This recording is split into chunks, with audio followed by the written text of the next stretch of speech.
Friends, in just a few moments, we are going to begin the service for Ms. Alyce Newman. On behalf of the family, I want to thank those of us who are joining here, especially those who are also here on the live stream. Just as a gentle reminder, if anybody has a cell phone, please take a minute to make sure it's in the off or silent position. Officiating today's service today is Rabbi Leonard Matangi.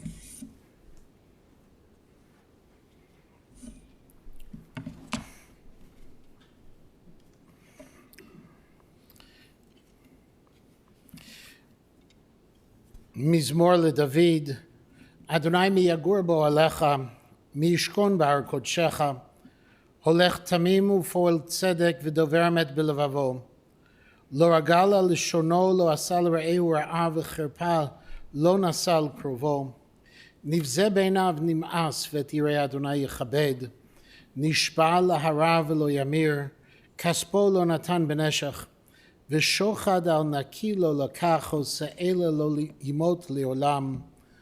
The 15th Psalm, a song of David.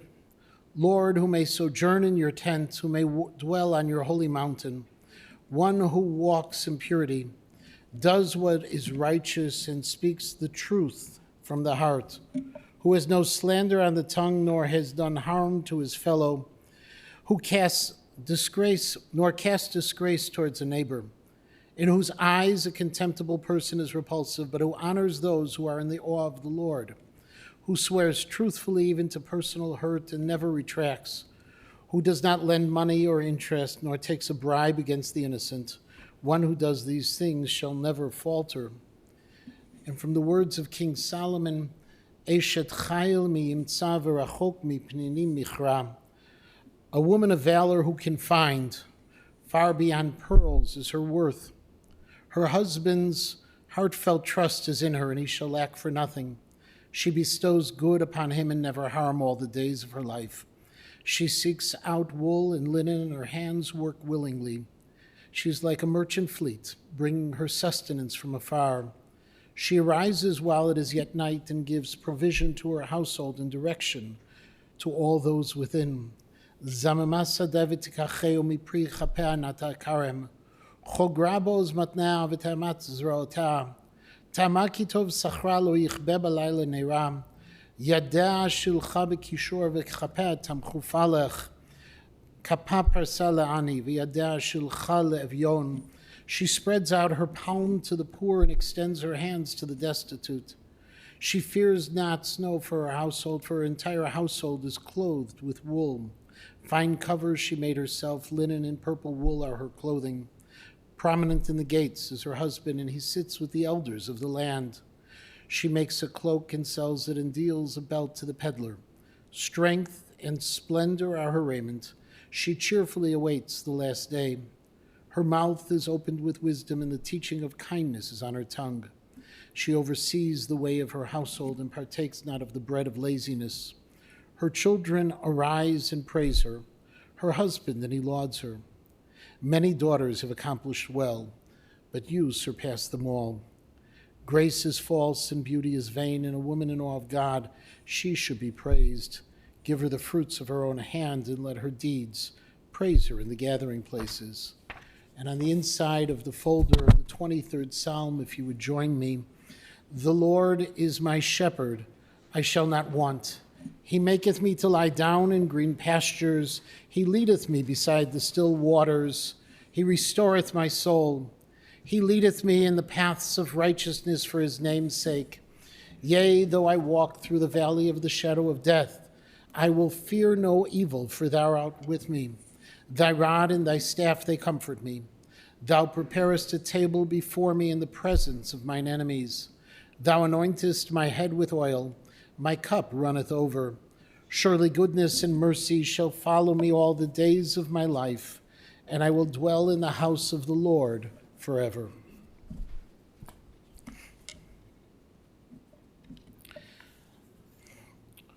I have known Andre for nearly 50 years, through camp, B'nai Akiva, and as his teacher in high school, which is why I'm confident that I also knew his mother, Alyce, of blessed memory, because back then, Knowing Andre meant that most likely a meeting was scheduled with his parents.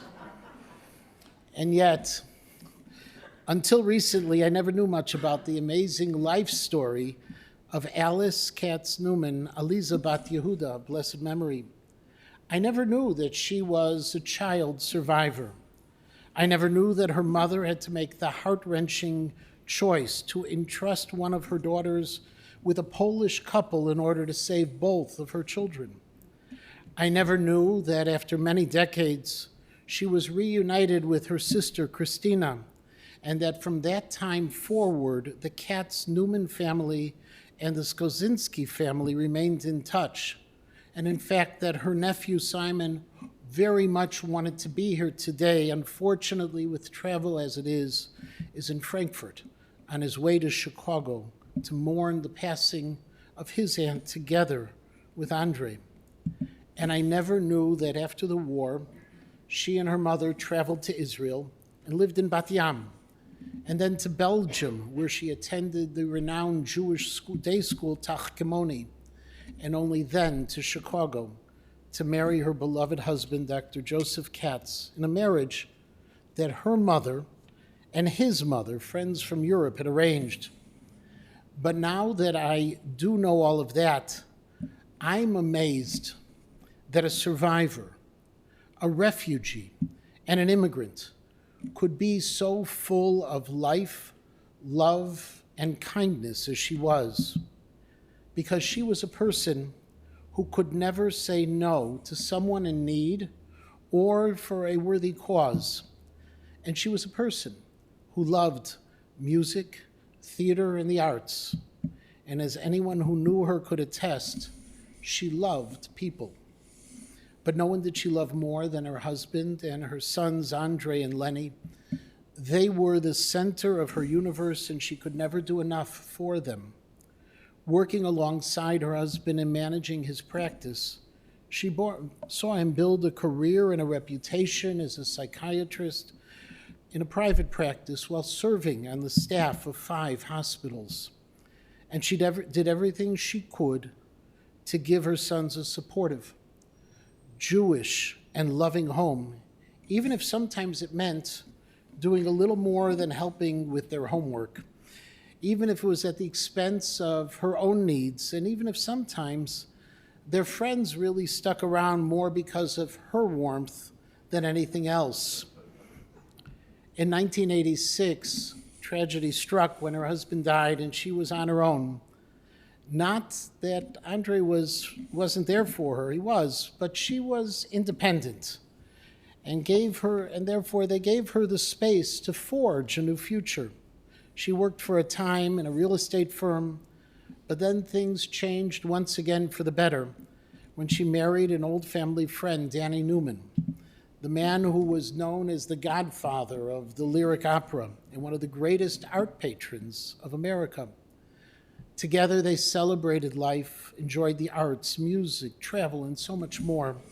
She was in her glory, but even more, she was, as she had been for her first husband, his Ezer Kenegdo, his helpmate, especially toward the end of Danny's life, when she helped him continue to speak and continue to live life to the fullest. When Danny passed away, this amazing survivor continued on.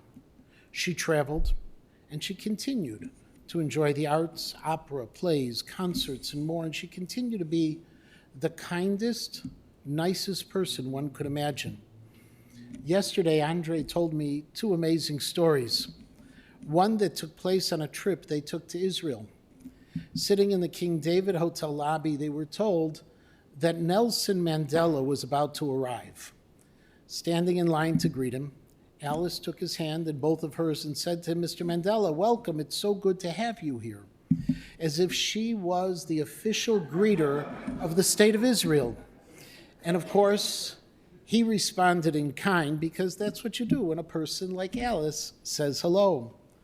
And then there was the time that they were on a flight from LAX to Hawaii, and getting seated on the plane, she whispered to Andre, "Desmond Tutu is sitting next to you," which he shook off until he turned and saw that she was correct. After which, of course, Alyce had a lovely exchange with Desmond Tutu. 6 years ago, things began to change when she was diagnosed with Alzheimer's disease, and 5 years ago, Andre moved his mother downtown to be closer to him so that he could help care for her. And while Alzheimer's strikes so many people in so many different ways, in reality, this terrible disease brought out her very essence as this kind, warm, caring person continued to tell people, I love you. Fortunately, and with the help of so many, especially Aline Eliasov, she continued her travels, was able to go out to eat, have a glass of wine, and even continue to enjoy the arts. And when she no longer understood things that were going around, she would ask Andre, teach me, teach me.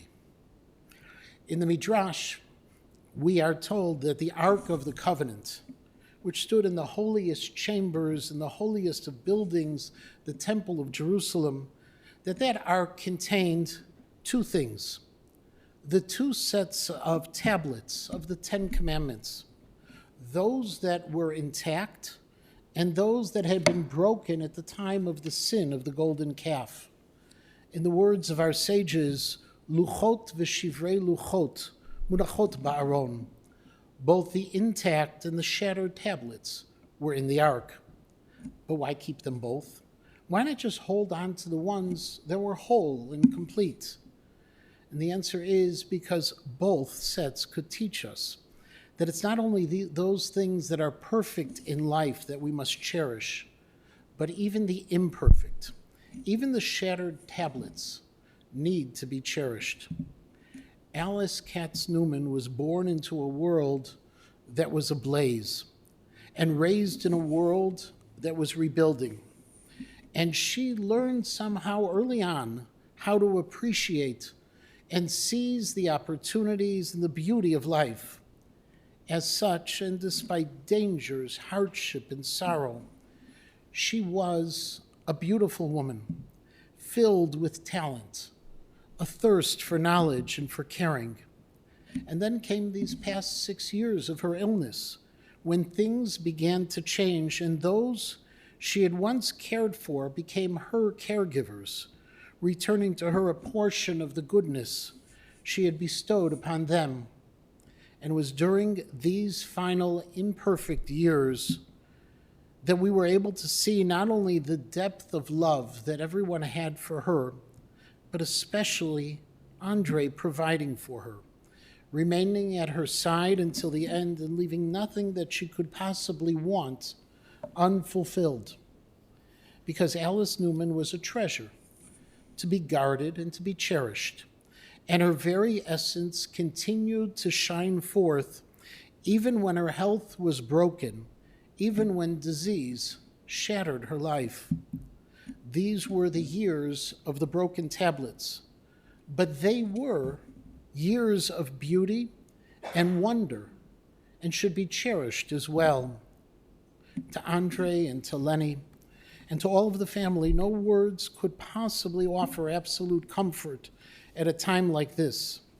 And yet, I pray that the memories of your mother's heroic life that was so well lived will serve as an inspiration for you and for all who knew her.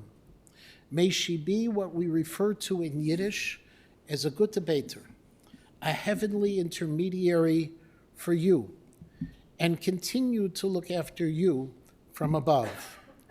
And on behalf of us all, Aliza Bat Yehuda, I ask your forgiveness, your mechila, for anything that was done that should not have been done, or anything that wasn't done that should have been done. May your memory be for an eternal blessing, and may your repose be in the highest of heavens. And now it is my honor to call upon two friends, Stuart and Bob Kelman, to share their thoughts.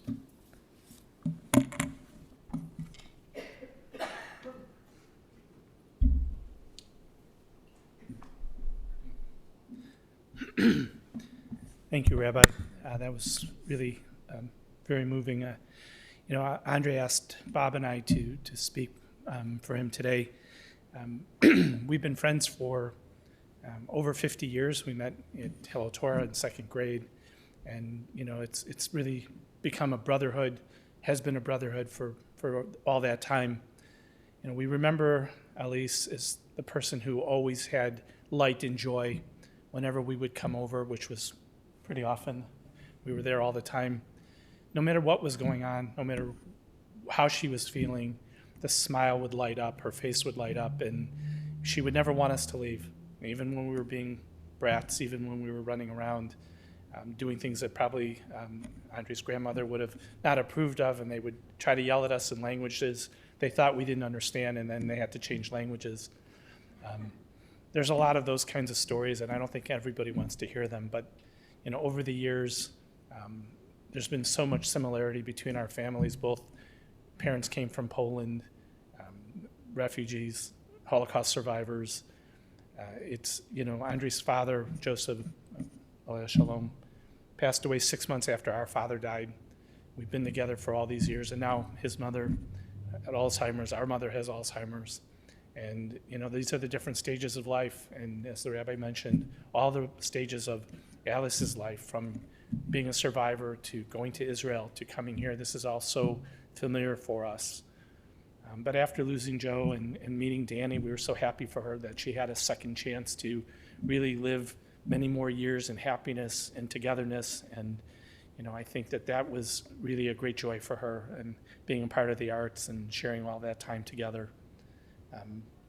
I know I had the privilege of being with her a couple of weeks ago, and to just sit and hold her hand.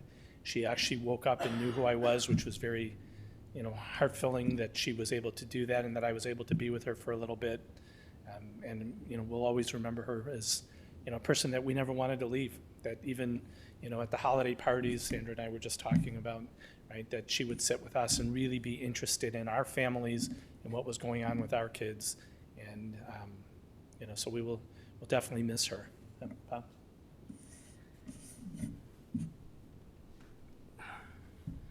Pardon me. So as everyone has mentioned, 50 years have gone by, more now, since the three Polish kids were sitting in a little rowboat on the Mississippi. Andre surprised me with that picture that he had found in Alyce's basement when they were moving out of the house in Lincolnwood. And so it's stories like that where we were together all the time, either at their house or at ours. But at their house, it was always Zisele. Alyce had a little name for everyone.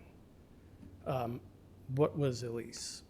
Charming, disarming, gracious, no matter what the occasion, and like Stuart said, happy to engage with anyone that had a story to tell or would have been interested in hearing her stories. And she had a wonderful husband in Joe, and we were small then, so all we remember was the phone calls coming to the house late at night where he had a patient in distress and he had to leave in the middle of the night. And then luckily she had a second chance at happiness with the legend. The legend always had something to say, always had something to talk about. Brought himself to my office one day with his book and signed it for me so that I would have it. And then asked for me. Andre's mother called and said, Danny's going to be gone soon, and he'd like to see you one more time. And Alyce had the strength to put that together and make it happen. And as it happens, she was always like a second mother to us, even when we became men after she had helped take care of us when we were boys. So to her, I say thank you. I don't know what our lives would have been without you. And for Andre, every mother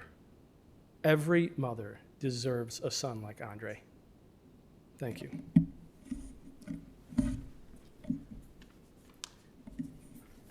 That's exactly right. I mean, Alyce had the devotion of his son who makes us all jealous a little bit that he was able to spend so much time with her and to provide so much comfort for her in her final years, really, that she was ill.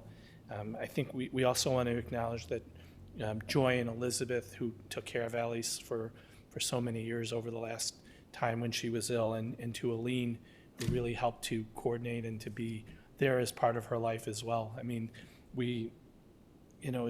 everybody talks about how long and how much it takes to take care of an elderly parent and a parent who is going through a time that's very difficult, and to know that she had that support with her and Andre by her side day and night for the last several years at least is really a great comfort. So thank you. Thank you.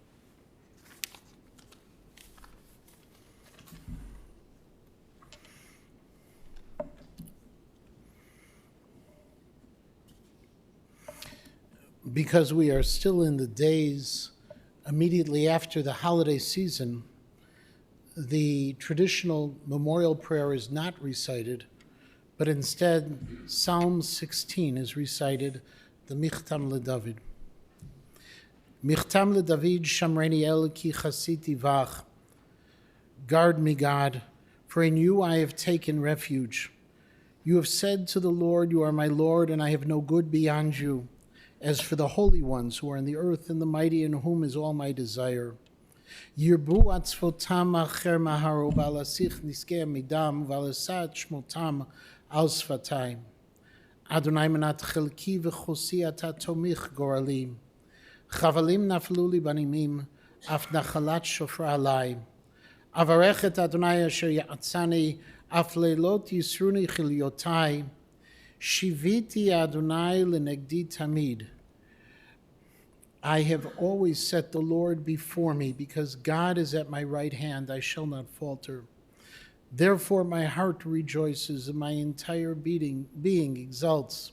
Also my body will rest secure. For you will not abandon me to the grave, nor will you let your devout one see destruction. You will make known to me the path of life. In your presence is fullness of joy. There is delight at your right hand for eternity. Sovas machot et panecha, limot biyamincha netzach.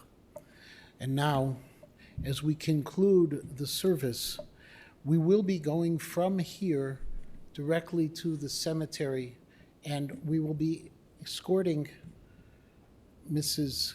Newman to her final resting place. If you would please give your attention for a moment to the director, who will give us the next steps of what will be taking place.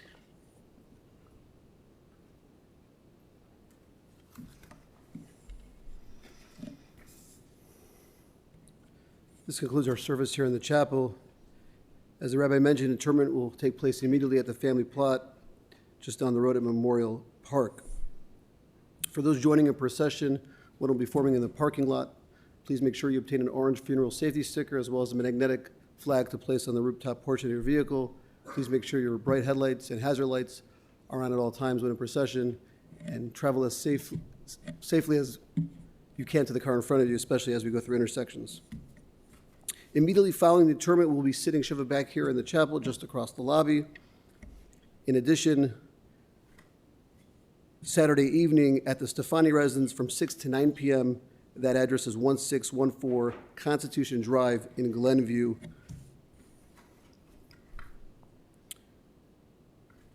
Memorial contributions in Ms. Newman's memory can be made to the Alzheimer's Association or to CJE Senior Life. That information is available on the service folder that you may have received on the way in. If you did not, they're available on the way out. And for those of you who are watching online, that information is on the website. The following individuals have been asked to serve as pallbearers. When I call your name, please step forward if you're able. Paul Gilman, Stuart Kalman, Alex Freund, Sean Burson, Dan Stefani, John Rosen, and serving as honorary pallbearer, Bob Kalman. This time, I'm going to ask everyone to please rise as we escort the casket, the pallbearers, and the rabbi from the chapel.